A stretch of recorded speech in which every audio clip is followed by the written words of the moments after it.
శివటాకిస్ నేను మీ శివాని. ప్రభాస్ లేటెస్ట్ గా నటించిన చిత్రం కల్కి.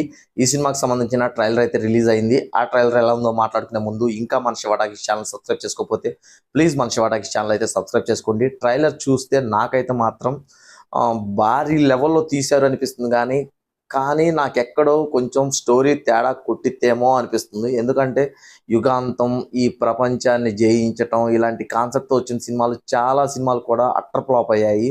మనకి అఖిల్ సినిమా అని చెప్పొచ్చు, లేదంటే ఇలాంటివి చాలా సినిమాలు అని చెప్పొచ్చు. ఎందుకంటే మన హీరో ప్రపంచాన్ని జయించడం అనే కాన్సెప్ట్ వచ్చిన సినిమాలు చాలా వరకు కూడా అట్టర్ ఫ్లాప్ అయ్యాయి. మరి ఆ సెంటిమెంట్తో మరి అలాంటి స్టోరీనే మరి నాగ్ అశ్విన్ ఇంకా బాగా డెవలప్ చేసి హై లెవెల్లో అయితే తీశాడు.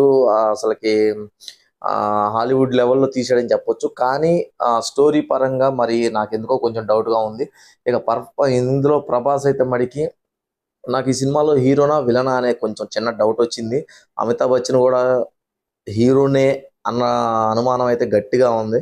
ఎందుకంటే ట్రైలర్ మొత్తం చూస్తే ప్రభాస్కి ఎంత ఎలివేషన్స్ ఉన్నాయో ఏమో తెలియదు, కానీ అమితాబ్ బచ్చన్ గారికి అయితే మడికి భారీ ఎలివేషన్స్ అయితే ఉన్నాయి. అసలుకి హీరోకి ఏమాత్రం తగ్గకుండా ఆయన ఎలివేషన్స్ అయితే పెట్టారు.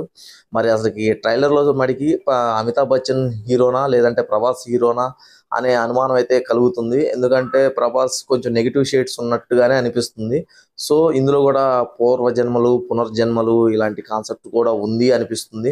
ఓవరాల్గా అయితే మడికి నాకైతే ట్రైలర్ ఓకే, పర్వాలేదు. స్టోరీ మరి ఏదన్నా తేడా కొట్టిందంటే మడికి చెప్పలేము. ఎందుకంటే భారీ బడ్జెట్తో వస్తున్న చిత్రం కాబట్టి, దాంతోపాటు సాలార్ సినిమా తర్వాత ప్రభాస్ నుంచి వస్తున్న చిత్రం కాబట్టి భారీ ఎక్స్పెక్టేషన్స్ అయితే ఉన్నాయి. ఆ ఎక్స్పెక్టేషన్స్ని కల్కి సినిమా అలాగే నాగ్ అశ్విన్, ప్రభాస్ ఏమాత్రం రీచ్ అవుతారనేది మనం ఈ నెల 27వ తారీఖున చూద్దాము. చూశారు ఫ్రెండ్స్. ఇలాంటి మరిన్ని వీడియోస్ కోసం మన శివటాకిస్ ఛానల్ సబ్స్క్రైబ్ చేసుకోవడం మర్చిపోవద్దు. Thank you.